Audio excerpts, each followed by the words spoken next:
Last week you heard from Olivia, the author of Impossible Parenting, and this week we are going to hear her share with us about intrusive thoughts. And here is what she suggests when we are having intrusive thoughts. Lovingly remind your internal risk assessor that you are capable of doing whatever the thing is safely, and that you will be extra cautious when you repeat this and intentionally noticing how many times you do something safely. The intrusive thoughts will often disappear, or at least become more manageable. There is a lot that you can do to challenge thoughts and influence your own thinking patterns. And this is why various forms of therapy can help with depression and anxiety, as well as many other things. Therapists and counselors use a variety of strategies to help their clients process and cope with their thoughts that are negatively impacting your mood. This is not the same as making the ridiculous and insensitive statement of just think more positively and you'll feel better. If parents could feel better, they would feel better. Challenging negative and anxious thoughts is difficult, and finding the right practitioner with the right therapeutic focus is often the most important part of doing this work. Good therapy also supports the healthy functioning of brain circuits in a way that is different from medication, which is why therapy and medication are such a powerful tool. It's such a powerful combination for treating mental health struggles.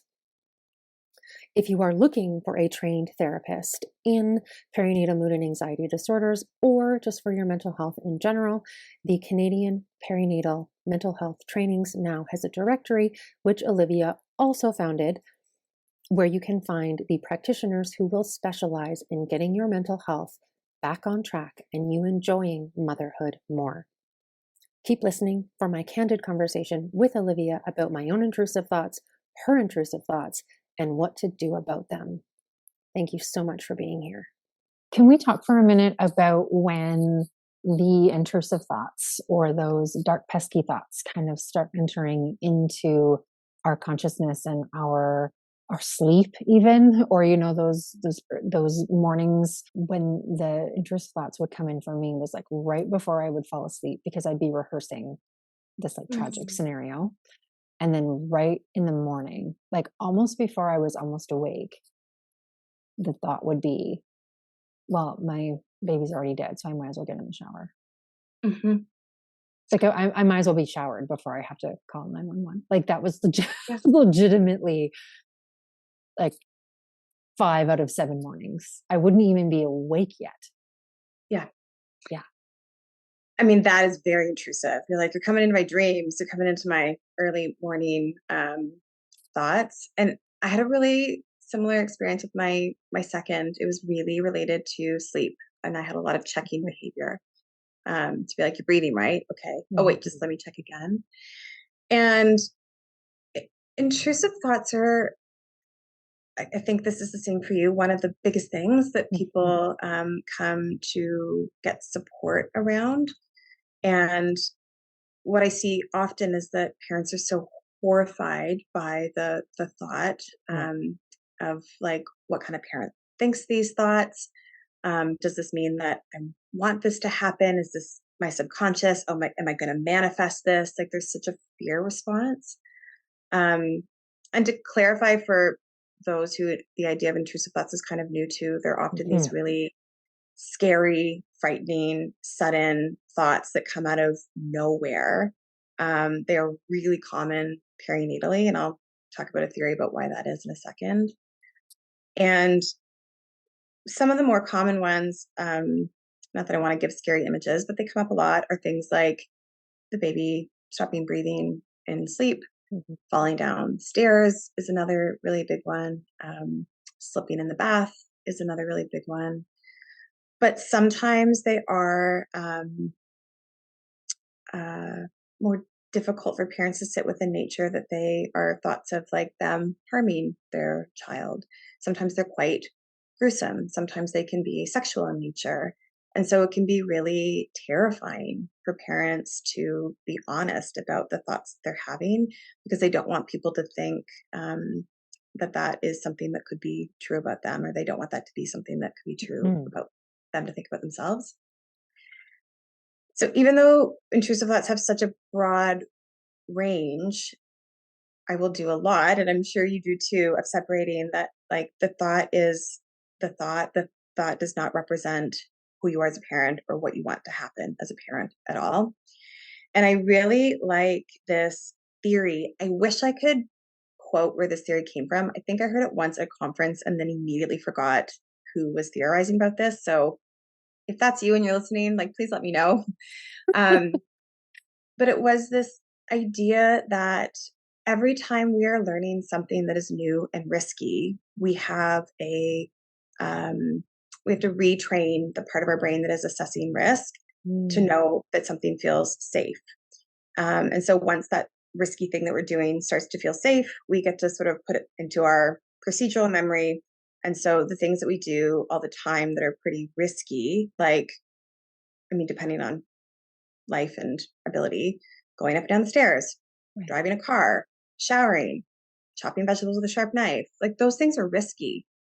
And when we first learn how to do them, we are so careful about them. We, like, go up and down the stairs with, like, an adult. We scoot down on our bums.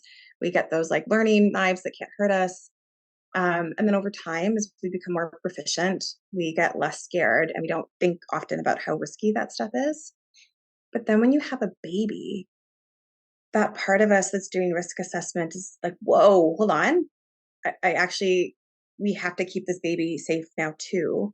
And for some people, that can present in these, like, really frightening thoughts of, like, you get to the top of the stairs and you haven't thought about how safe it is to go up and down the stairs for years. But now you have this baby and you have this vision of falling down the stairs with the baby, which doesn't mean you will, or doesn't mean that you want to, but it's adding that separation of, oh, the part of your brain that is asking you to assess risk is doing it in this, like, mean way or this hard way. Yeah. But really, the question is this safe to do? And so, like, you actually get to answer that.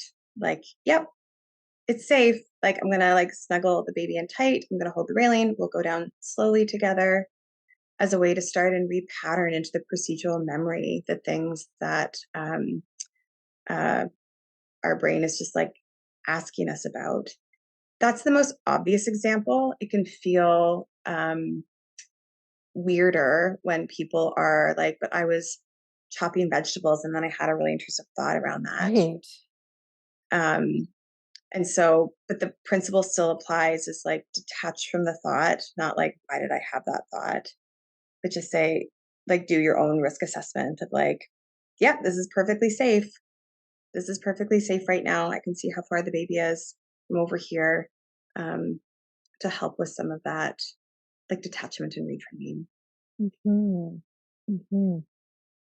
Something else that comes up for a lot of my clients is the idea that hormones are playing a larger factor than they actually are, and they're actually receiving some of that information from their providers. And there can be this kind of like blanket, oh, it's just your hormones, or oh, that's just expected, or yeah, you'll just have to ride that out.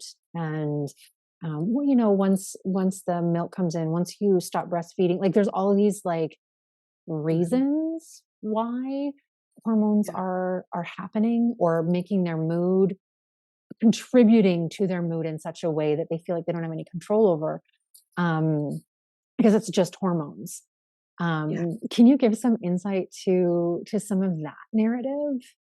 There are some people that take a lot of, like, relief or solace in the idea of, like, oh, it's my body. I can't Right. control this, particularly related to like postpartum depression or anxiety or any mood disorder. Then the biological narrative of, like, oh, it's a problem with my brain. So I never want to take that narrative from people if that feels, like, really important to them. Um, and the way that I think about it is that, like, it's just really complicated. Yeah. That that might be true for people who gave birth. That, like, yes, there's lots of pieces happening hormonally. Um, I also think that there's a lot of things about postpartum specifically that don't feel that good for like our brain health. There might be some things in terms of Yes. oxytocin, but like if somebody was having a tough time with depression, we normally say like, let's focus on your sleep. Let's get you like out there, make sure you're Right. socializing. How do we reduce your stress? Which is so different from like, you're going to have a lot of disrupted sleep. Like, Lord help you to get like full meals in.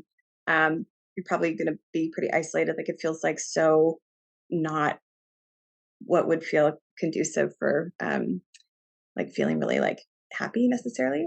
Yeah. So there's that piece, but I think sometimes what gets missed from that is a few other components of this like model that I think about in terms of influences. The first is like our thoughts and our thinking patterns in terms of intrusive thoughts, in terms of those who are prone a little bit more to perfectionism or rumination. Like there's a component there because there's a lot to think about perinatally. I also have a thing that I talk about in terms of one of the challenges of like managing our thoughts postpartum is that we are often being asked to parent in like multiple timelines. So there's the timeline of like, oh, there's this baby child that needs responding to right now, right here, because they are crying or in need of something. There is the way off in the future timeline. So what decision I make now, what will that mean for them as an adult? It's like, oh, I better get it right now.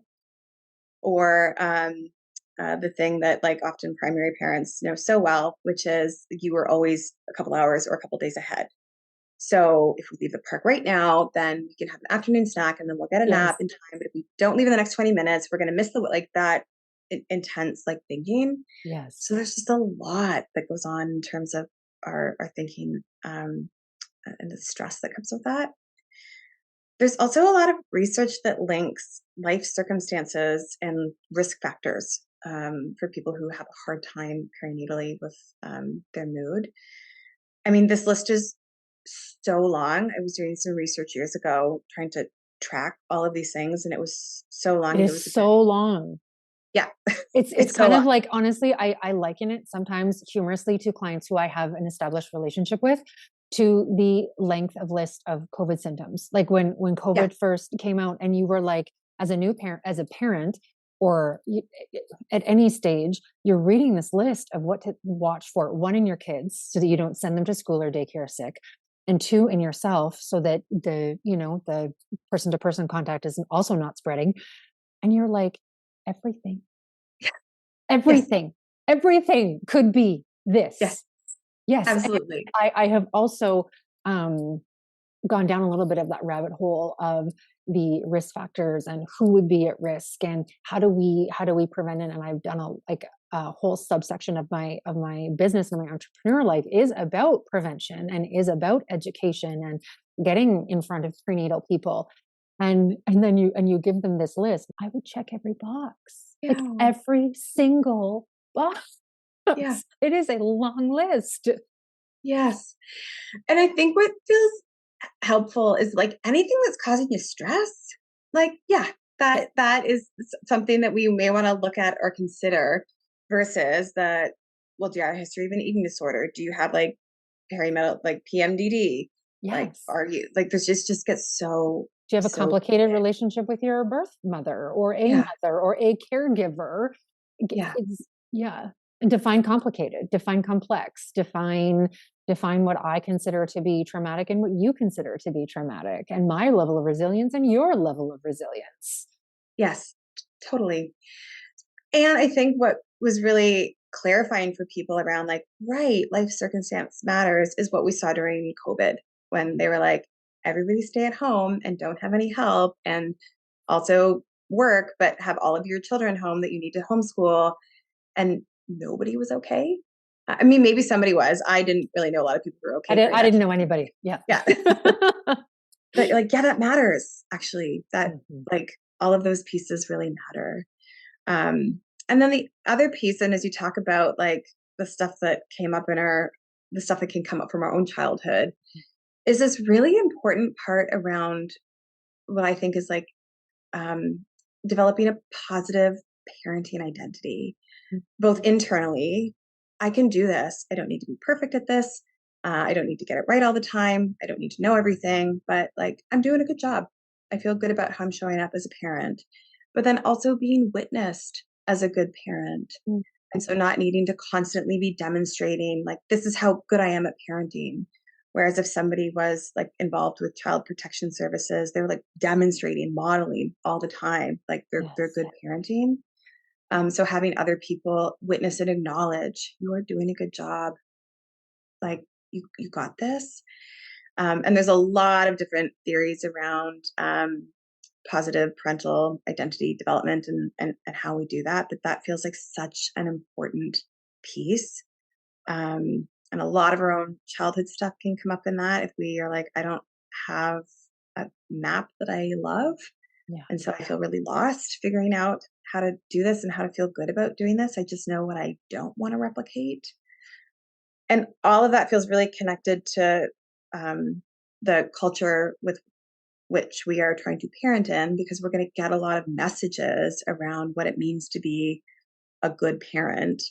And I think that a lot of the messages in like Western cultures of parenting are rooted in some pretty hard stuff for people to be measuring themselves against. So I get a lot of messages around sacrifice. Sacrifice is like a demonstration of how much you love. So when that is the message you're receiving around what it means to be a good parent, that's a really hard thing to grapple with.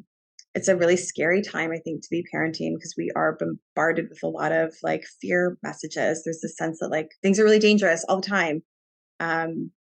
Even some of the new gadgets, which I know come from a good place, but those like socks that you put on babies, they'd be like, if your baby's oxygen levels drop, we'll wake you up. And most people I know who've had those, they don't like, they wake them up a lot because of the sock fell off or like something really benign. Yes. But like, what does that do to us to be constantly like scared all the time? So when we take a step back at like all of the messages around this is what it means to be a good parent, and if that's our internal measurement, I think that sets us up to have a really hard time with our mood. And even though there was an interesting piece of research done around the cultural messages of parenting, I wish I could remember. My memory is so terrible. I can't remember the researcher, but if somebody reaches out, I will find it for you. Um, that sort of found that a lot of us can look at the messages and we laugh at them. So we have movies like Bad Moms, we have shows like The Letdown, Working Moms. And so we're like, isn't it ridiculous the standard we hold moms to?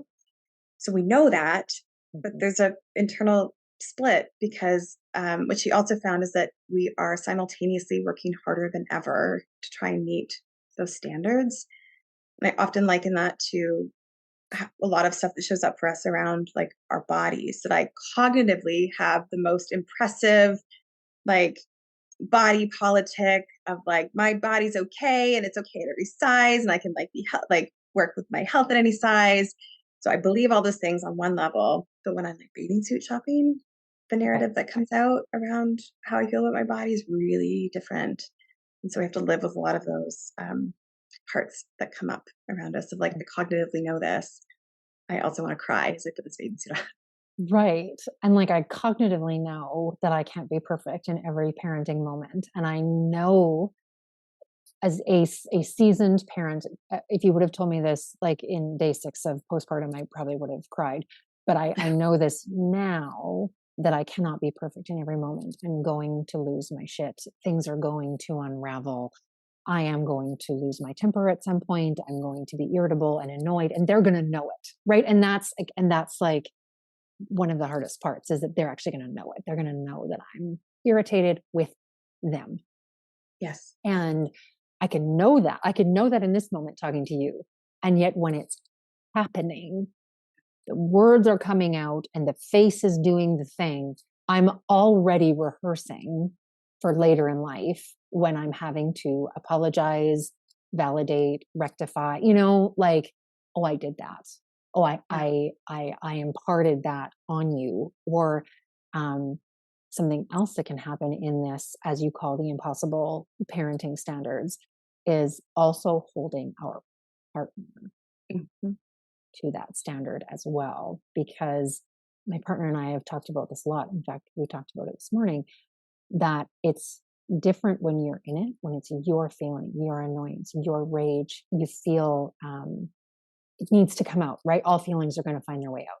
And so it needs to come out. But when you're witnessing it, when you're witnessing your partner go through a dysregulated or an emotional moment, and you're already rehearsing the damage that it's doing, when it's not in the category of emotional, physical, like abuse or neglect, like outside of that category, we're just talking about a general day-to-day, just trying to get the kids out the door moment, and you're frustrated and losing your shit, and you're already rehearsing how the damage that you're doing now is going to affect them, their kids, like all, Yes.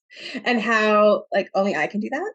And I don't like it when I do it. Right. Either. I'm like, the only only me. Only me. Yeah. I can never lose it. Yeah. Only me. It's easier to go through those feelings when you don't have a witness. So when you're parenting alone, righteous, you feel much more righteous to be feeling that feeling when you're alone versus when there's also a witness for you. Yes. Yeah. Oh, absolutely. As you may or may not know, this is the second part in a 3-part series with Olivia. Our next episode is all about yelling at your kids, and here's a sneak peek. I've had a lot of parents, particularly post-pandemic, come to talk about the guilt related to yelling.